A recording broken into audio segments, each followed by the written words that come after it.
Hello, this is the first 3 videos of looking at some gas law problems. And we're going to use some examples from the scuba divers have to be very cognizant of. And so the first example says that for every 33 feet a scuba diver descends, the pressure increases by 1 atmosphere. So the depth of 99 feet, the total pressure will be 4 atmospheres. And we're on the surface, say we're at 1 atmosphere, and then for every 33 feet down, it's going to increase by 1 atmosphere. So if we're at 99 feet down depth, we're going to be at a pressure of 4 atmospheres. So let's say a diver fills their lungs, and the average person's lungs capacity is 6 liters at that depth. What would be the volume if he or she immediately surfaced where the pressure is 1.0 atmosphere? We're going to assume there's no change in temperature and the diver does not exhale. Caveat: it's very dangerous for a scuba diver to do this. They don't want to ever do this, and we'll see one of the reasons why as we work this.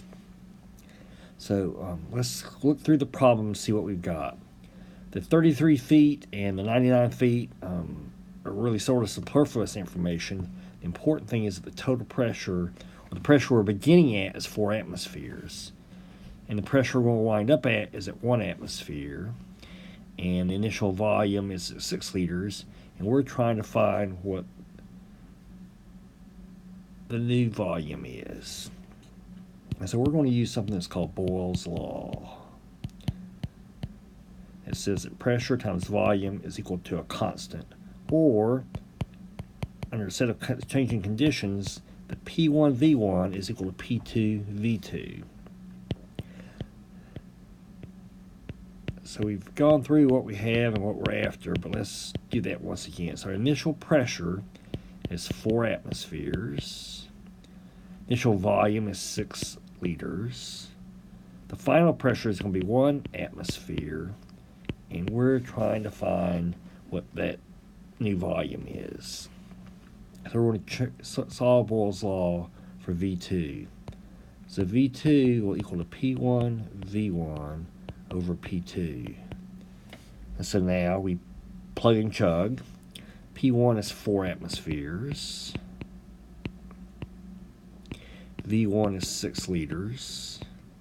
P2 is 1 atmosphere. So 4 times 6 is 24, divided by 1 is 24.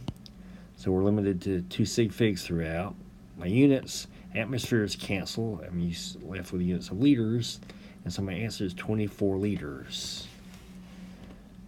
And so I said at the beginning of this problem, this is something that a scuba diver certainly does not ever want to do, to hold your breath, and also to ascend, in this instance, instantaneously, but very, very quickly. You don't want to do that.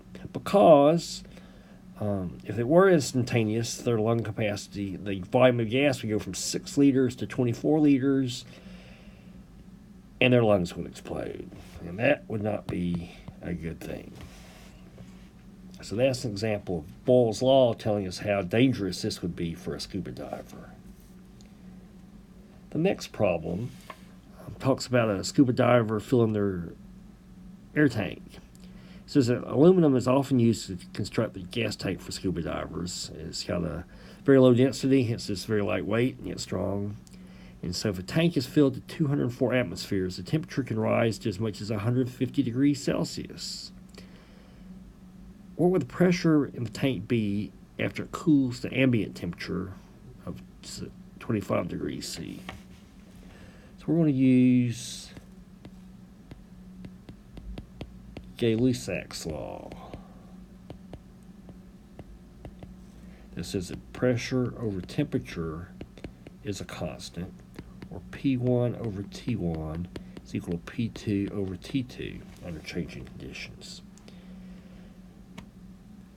And so we're in a closed system, so the amount of gas isn't going to change, and we're in a scuba tank that's its volume is not going to change. So the volume is constant, and the number of moles is constant.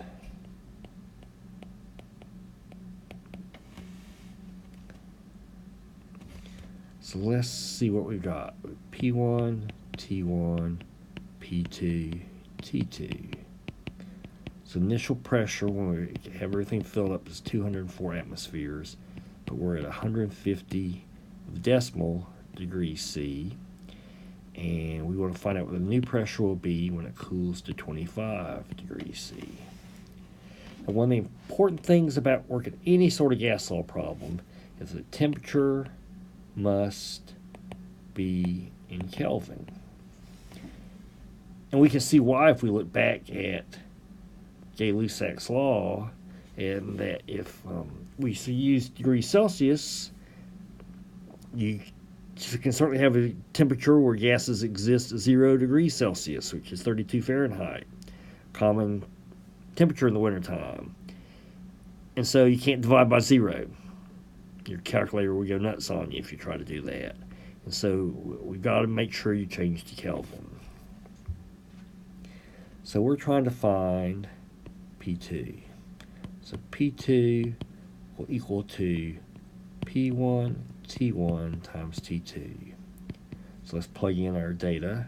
P1 is 204 atmospheres. T1 is 150 degrees C. We're going to change that to Kelvin by adding 273, so that'll become 423 Kelvin.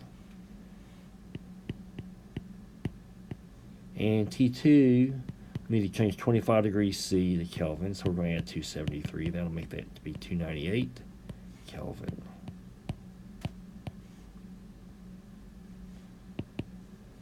So Kelvin divided by Kelvin cancels, and that gives us atmospheres. And we'll come up with 144 atmospheres. And so their pressure will have decreased during that time, during that temperature change. And so the scuba diver is not really getting gypped in terms of the pressure being decreased because the number of gas molecules has remained constant. Thanks for watching this first video. There are 2 more videos to watch about gas.